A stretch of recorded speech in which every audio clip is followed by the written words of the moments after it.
Yo, what is happening, guys? Welcome back to the channel. Let's talk fighting now. As you can tell by the title and thumbnail, what we'll be talking about today. Hasim Rahman Jr. has had some sparring footage. I'd say leaked. I don't know, but it's been posted anyway of him doing some power work, showing his power. We all know he's a big guy, bigger than Jake. He's fighting Jake, of course. He is bigger than Jake.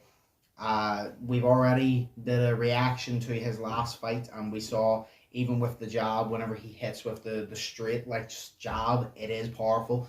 So I want to see what he has behind that power. He is southpaw, obviously, so I want to see what he has behind like that proper left hook. And hopefully we'll see this in the sparring footage. Hopefully, maybe we'll see some more things that will benefit him against Jake, that will benefit Jake against him, whether he's maybe picked up the speed, leaving himself open for Jake to counteract. We will pick this up whenever we react to this footage, but of course, I don't want to waste any more time, so let's get right into the reaction. So you jab? Jab first? Okay.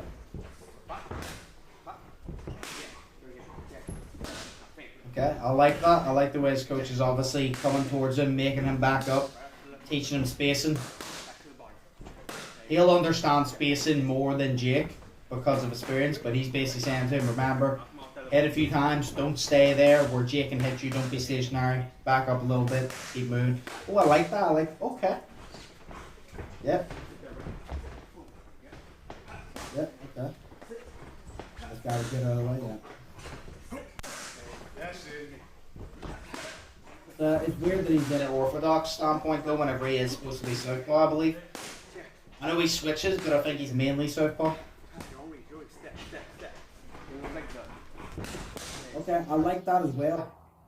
See the way obviously he's doing that, and he's hitting it, he's moving back, he's going down there instead of like say Jake jabs or whatever. He knows, obviously Jake doesn't have as long of a reach as you, but if Jake jabs, you can get out of the way quicker than he can get out of your way whenever you jab, because obviously you got the reach on top of him, so obviously learn spacing. And also I like the way he said, he was doing there, he's obviously doing this, and then he came round, because that's the shot Jake likes. What is Jake like? We've all seen it. Again, against Nate Robinson, against Ben Askren, and against Darren Woodley.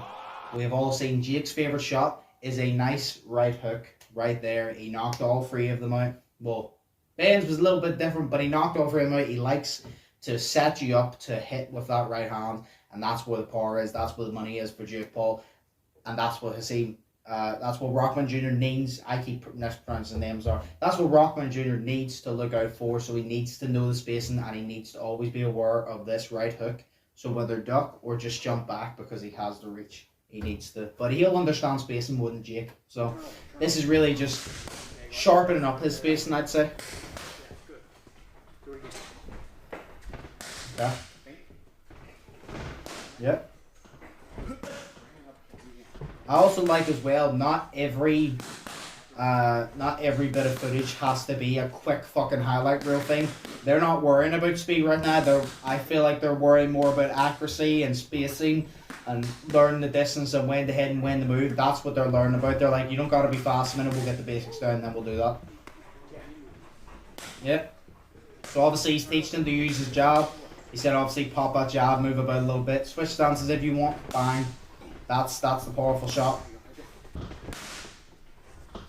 Yep.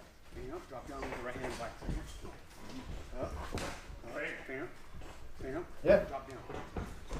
There you go. In case Jake comes in with the right, he backs up, bang. That's what I'm saying. That I like that. Because that is, like I said, Jake's most dangerous shot. That's the shot you need to watch out for. He's more powerful. So if he can just take that away from Jake, that will literally be everything in his favor.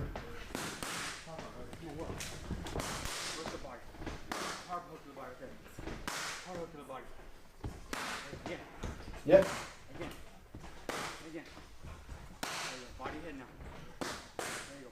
My phone first. My phone. Alright, well, that was Rahman Jr.'s latest sparring footage for Jake Paul. Like I said, they were literally working on a lot of the things that I like. He has it all in his arsenal. He has the reach, and they're trying to take advantage of it. Obviously, he can switch stances, which is he can confuse Jake a lot, but his coach is literally saying to him, what I want you to do is I want you to literally keep popping the jab, keep him on the end of the jab, literally keep him at distance. If he wants to get close, you back off because you don't want to get in close. Although you probably have more power, even if you are a harder puncher than your opponent, you should never risk going head to head with them because it doesn't. Power is big, but someone who doesn't have power, if they can act in the right way, can knock you out, and one punch can change everything. So you never want to do that. So he's saying stay in the end of the jab constantly. Pop a jab, pop a jab. If he swings the right, he showed it. Boom, boom. Say Jake swings, you back off, bang, down there. Try to hit him in the middle. His jab is powerful enough, so if he can hit Jake to make Jake respect his power, and Jake will back up a little bit, he could keep Jake on day, all night on that jab. If he wants to win by distance, cool. If not, he can do it like he did in his last fight. He can wear Jake down. But the only way I think Jake will actually get a bit of success in this fight is if Jake gets inside and bothers Rockman Jr. And if it looks like their game plan is to make sure Jake doesn't get inside, that if he does get inside, like I said, back off, bang, right down there. Try to make him respect your power. Try to make him stay back. Try to use everything in your arsenal that sets you up to win. And his power will be a problem for Jake, like I said, but I like the game plan of that. Obviously, people are going to watch that, think, oh, he's not doing much, he's not showing speed, he's not doing this. I don't know what his speed is like, you know what I mean? Like, he seemed to have good reactions in his last fight. I don't know what his speed's like, but at the end of the day, not every bit of sparring or every bit of footage from your training camp or sparring is going to be like a fucking highlight reel of speed. Sometimes you just got to take it slow, throw the slow punches and get the accuracy first, because speed means nothing if the punch is going to go right past your opponent's head. You need to make sure it lands. You'd rather it land and score points, go ongoing, than throw fast as shit and not hit anything. So I like the game plan from them. I like the fact that they're going to be using the most important thing in his arsenal, which is the reach and the height, and that is very good. But that is my thoughts on it. Let me know your thoughts down below in the comment section. Do you like the game plan? Do you think Jake will be able to get in and bother him? Do you think that might screw him over? Do you think Jake will have something to overcome the game plan of being the smaller guy, being the guy with the less power, all of that? Do you think that maybe him having to go from heavyweight to cruiserweight might affect that a little bit? I don't know. Let me know all your opinions in the comments below. Let me know all your opinions in the comments below. But of course, this is another video. Hope you all staying safe. Hope you all have an amazing day.